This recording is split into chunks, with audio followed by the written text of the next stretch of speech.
কোনো মনোবিজ্ঞানী আছেন নাকি?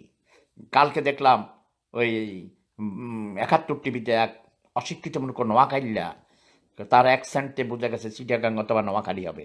সে নাকি প্রফেসর মনোবিজ্ঞানী। সে বলে আরে অনলাইনে ফেসবুকে বিভিন্ন মিডিয়াতে সোশ্যাল মিডিয়াতে অনেকে বক্তব্য রাখেন, মনে হয় যেন তারা এক একজন কত বড় মনোবিজ্ঞানী। ওই অশিক্ষিত মূর্খ প্রফেসর, আমি তোর দাদা, ওকে? তোর চেয়ে বড় বড় আমি বিশ্বের সেরা মনোবিজ্ঞানী, কথা বোঝোস নাই? অশিক্ষিত মূর্খ নোয়াখাইল্লা খাটাস, জুতার বাড়ির চোটে তার দাঁত পালাই দিব তোরে। তুই কিসের মনোবিজ্ঞানী হয়েছ ছোট লোক কোথাকার? বই মুখস্থ করে করে লেখাপড়া করে প্রফেসর হয়েছিস? মৃত্যুক ধোকাবাজ কোথাকার। মৃত্যুর বিরুদ্ধে একটা কথা বললি তোর দাঁত ফেলে দেবো আমি। জোঁতা বুঝাস? নোয়াখাইটার তোরা চন্দ্রবিন্দুর কথাটা নাকের মধ্যে জোঁতা মাইয়া তোর দাঁত ফেলে দেবো আমি। হারাম জাদা, লেখাপড়া কর, উন্নত বিশ্বে যা, সার্টিফিকেট নিয়ে গেছো, ডক্টরেট মারাস প্রফেসর। তোদের মতো ডক্টরেট করা প্রফেসরকে আমি জুতা মারি, ওকে? জোঁতা মারি। ভালো মনোবিজ্ঞানী নিয়ে আয় বিদেশ থেকে, হার্ভার্ড বিশ্ববিদ্যালয়ের বড় বড়, ওই যে ক্যামব্রিজ ইউনিভার্সিটির, ভিয়েন ইউনিভার্সিটির, যারা ক্যাটাগরি ইউনিভার্সিটির মানে মনোবিজ্ঞানী প্রফেসর, তাদেরকে নিয়ে যা। তোর মতো নোয়াখাইল্লা ফকিন্নির পোলা, ওই তোর মা ভিক্ষা করে তোরে পড়াইছে মুঠ চাইল দিয়া, তাই না? মনোবিজ্ঞানী হিসেব লেখনং পড়নং বিবাহের কারণং, লেখনং পড়নং চাকরিরও কারণং, ওকে? লেখনং পড়নং বিবাহেরও কারণং, এটা মেয়েদের বেলায়। আর লেখনং পড়নং পেট বাঁচানোরও কারণং, বাংলাদেশের সাংবাদিক হওয়ারও কারণং। ফকিন্নি গরিব সাংবাদিক বাংলাদেশে সব ফকিন্নি গরিব ছোট লোক। আর যদি কেউ বাংলাদেশের সেনাবাহিনীর বিরুদ্ধে, পুলিশের বিরুদ্ধে কোনো কটূক্তি করবি, জুতার বাড়ির ছোট দাঁত ফেলে দেব আমি। পং পং হারামজাদা মালই সেটাকে, তোকে আমি পিটাবো আবার, ওকে? বলে দিয়েছি, সাবধানে থাকিস। কারা কারা বাজে কথা বলিস। আর সানাইয়ের বিরুদ্ধে যে ফালতু কথা তারা তারা বলেছে, মাননীয় প্রধানমন্ত্রীর দৃষ্টি আকর্ষণ করছি। এবং এই এখন কে ইনু ভাইয়ের জায়গায় কে এসছেন?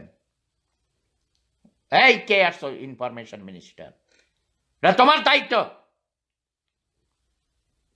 ফেসবুকে অথবা ইউটিউব চ্যানেলে কারা কারা বাজে বাজে কথা বলে। আমেরিকা থেকে এক রাজাকার হারামজাদা ড্রাইভার, এখন আর তাকে দেখি না, সে পালিয়ে গেছে।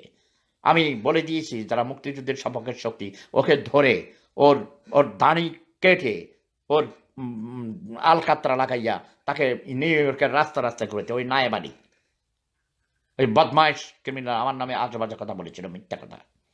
ওটা জামাত শিবিরের, জামাতের কুত্তা। আরও কয়েকজনকে আমি চিহ্নিত করেছি নিউ ইয়র্ক থেকে। এর মধ্যে একজন আমার সাথে কথাও হয়েছে, তার নাম শাহেদ আলম, সাংবাদিক, অনেক লেখাপড়া করেছে, তার বাড়ি সাতক্ষীরায়।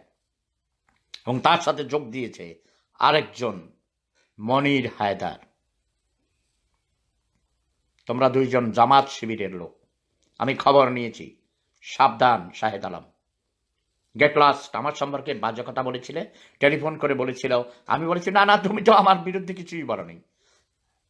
সাংবাদিকতা শিখিয়ে দিব, তোদের জন্মের আগে আমি সাংবাদিক ছিলাম, ওকে? Get lost.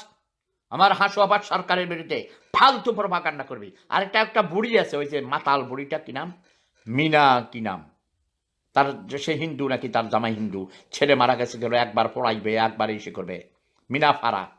জুতার বাড়ির ছোটে, আমি শেফাতুল্লাহ শেফু বলছি বিয়ানা থেকে, একদম দাঁত পেরে দেবো তুই। তোর কাহিনী আমি সব জানি। তুই মনে করছিস তোর কথা বুঝি না? না, তুই একটা ব্যবসা খান কি মাগি। মিনা ফারা স্টপ,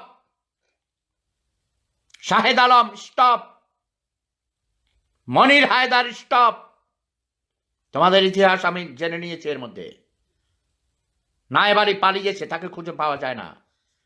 তার দাড়ি কেটে আলকাতরা লাগিয়ে ছেড়ে দেওয়া হবে, নিউ ইয়র্কে ঘুরানো হবে। মুক্তিযুদ্ধের সংগঠক, মুক্তিযোদ্ধা আমি শেফাতুল্লাহ বলছি। আমার ঘর বাড়ি চারিউপরে ছাই করা হয়েছে। 2 নম্বর সেক্টরের হেডকোয়ার্টার আমার বাড়িতে ছিল। Comrade BM Kalimullah, captain Zahirul Pathan থেকে শুরু করে, এবং 2 জন MP চাঁদপুরের তৎকালীন অ্যাডভোকেট আবু জাফর মঈনুদ্দিন মারা গেছেন, অ্যাডভোকেট সিরাজুল ইসলাম সাহেব মারা গেছেন। আমার ঘরে ছিল আমার মা, তাদের জন্য স্পেশাল রান্না করে খাওয়াইতেন, একই চৌকির উপরে ঘুমাইতেন কমরেড BM কলিমুল্লাহ সহ।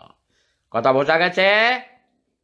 মুক্তিযুদ্ধের ইতিহাস তোদের কাছে শিখতে হবে না, কারো বই পড়ে শিখতে হবে না।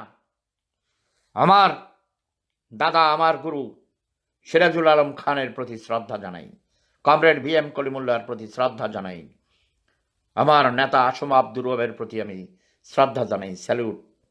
রব ভাই,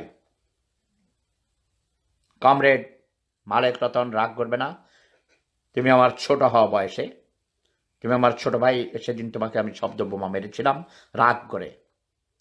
জামাত শিবির বিএনপির সাথে কোনো আপোষ নেই।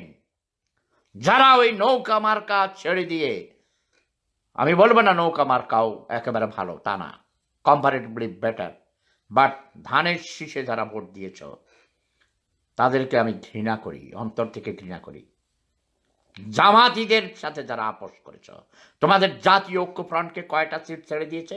লজ্জা করে না তোমাদের? আসম আব্দুর রবের সিট ছেড়ে দিতে চাই নাই আমি, ফাইটিং করে ডক্টর জাফরুল্লাহ চৌধুরী সাহেবকে বলে। আমি গোপন কথা বলছি এখন। ডক্টর জাফরুল্লাহ চৌধুরী আমার বড় ভাই, আমার শ্রদ্ধাভাজন ব্যক্তি। বাংলাদেশে যে কয়জন রাজনীতি করো, যুক্ত ফ্রন্টে, ঐক্য ফ্রন্টে আইছ, তাদেরকে আমি যতটুকু শ্রদ্ধা করি, কামাল ভাইকে শ্রদ্ধা করি, রব ভাইকে করি, বঙ্গবীরকে করি, মান্না ভাইকে করি, মালেক রতনকে করি, মনসুরকে করি, আমি তারপরেও মন্টু ভাই, মোস্তফা মহাসেন মন্টু আমার অত্যন্ত শ্রদ্ধাভাজন ব্যক্তি। কারণ খসরু ভাই আমার এলাকার মানুষ, খসরু ভাই সিরাজুল আলম খান দাদার আপন চাচাতো ভাই, ওকে।